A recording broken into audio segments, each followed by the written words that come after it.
Morris, Marshall, Faulkner and Amp Co. was a furnishings and decorative arts manufacturer and retailer founded by the artist and designer William Morris with friends from the Pre-Raphaelites. With its successor Morris and Amp Co., the firm's medieval-inspired aesthetic and respect for hand-craftsmanship and traditional textile arts had a profound influence on the decoration of churches and houses into the early 20th century, although its most influential period was during the flourishing of the arts and crafts movement in the 1880s and 1890s. Morris and Amp Co. remained in operation in a limited fashion from World War I until its closure in 1940. The firm's designs are still sold today under licenses given to Sanderson & Sons and Liberty of London. Early years. Morris, Marshall, Faulkner and Amp Co., fine art workman in painting, carving, furniture and the metals, was jointly created by Morris, Ford Madox Brown, Edward Burne-Jones, Charles Faulkner, Dante Gabriel Rossetti, P. Marshall, and Philip Webb in 1861 to create and sell medieval-inspired, handcrafted items for the home. The prospectus set forth that the firm would undertake carving, stained glass metalwork, paper hangings, chintzes, and carpets. The first headquarters of the firm were at 8 Red Lion Square in London. The work shown by the firm at the 1862 International Exhibition attracted much notice, and within a few years it was flourishing. In the autumn of 1864, a severe illness obliged Morris to choose between giving up his home at Red House in Kent and giving up his work in London. With great reluctance he gave up Red House, and in 1865 established himself under the same roof with his workshops, now relocated to larger premises in Queen Square, Bloomsbury. The decoration of churches was from the first an important part of the business. A great wave of church building and remodeling by the Church of England in the 1840s and 1850s increased the demand for ecclesiastical decoration of all kinds, especially stained glass.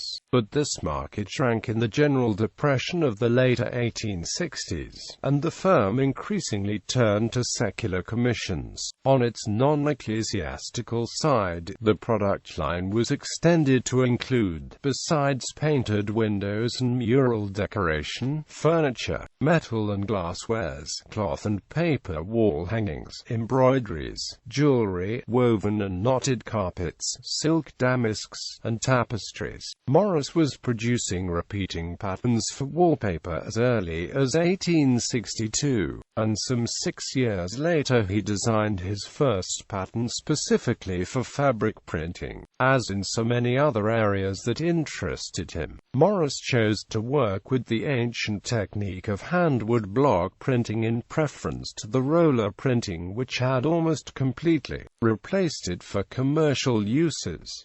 Reorganization and expansion. In August 1874, Morris determined to restructure the partnership, generating a dispute with Marshall, Rossetti, and Madox Brown over the return on the shares.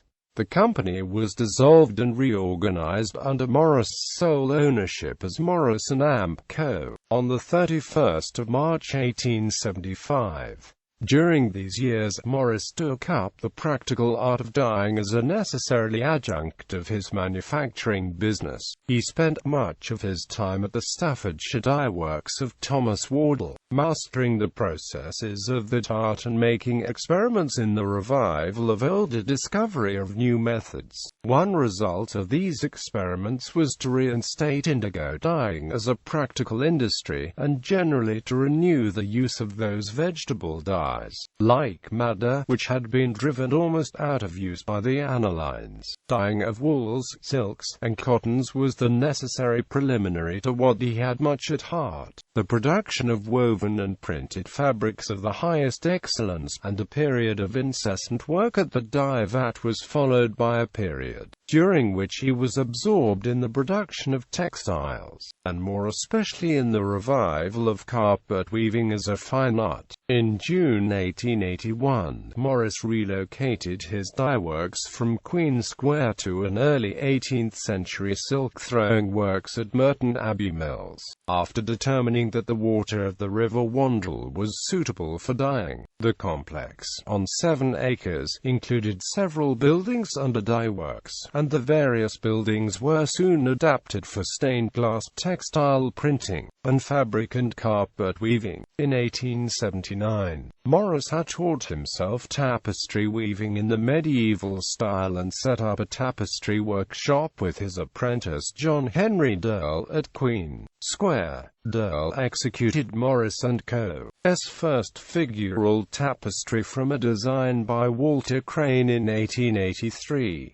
Durrell was soon responsible for the training of all tapestry apprentices in the expanded workshop at Merton Abbey, and partnered with Morris on designing details such as fabric patterns and floral backgrounds for tapestries based on figure drawings or cartoons by Burne-Jones, and animal figures by Philip Webb. Suites of tapestries were made as part of whole house decorating schemes, and tapestries of Burne-Jones' angels and scenes from the Arthurian legends were a staple of Morris & Co. into the 20th century. Important commissions. 2 significant secular commissions helped establish the firm's reputation in the late 1860s, a royal project at St. James's Palace and the Green Dining Room at the South Kensington Museum of 1867.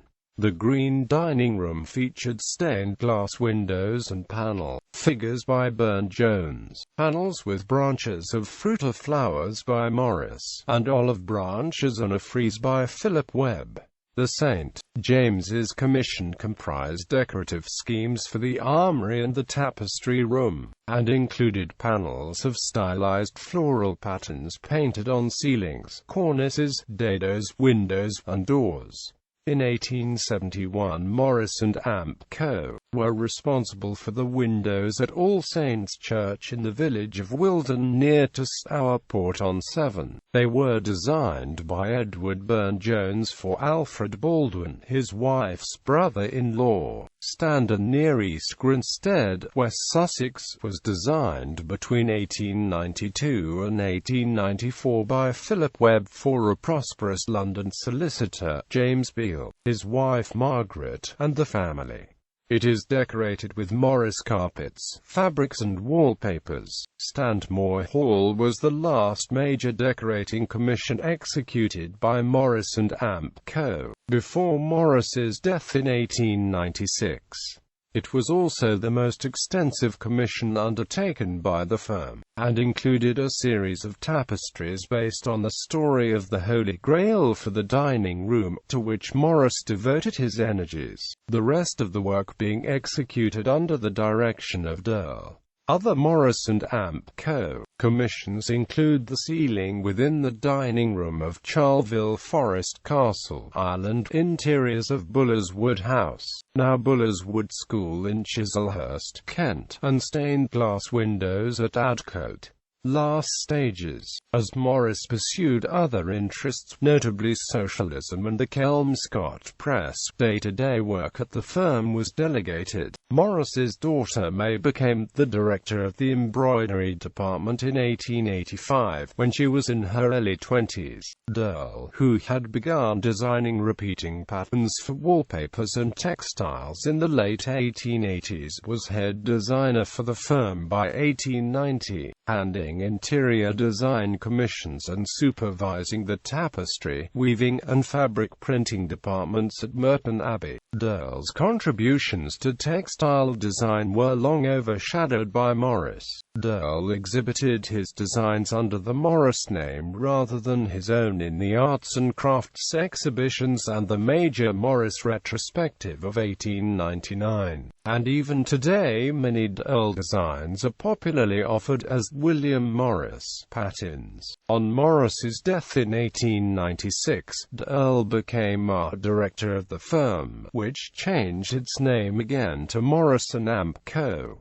Decorators Limited. In 1905, Earl managed the company's textile works at Merton Abbey until his own death in 1932.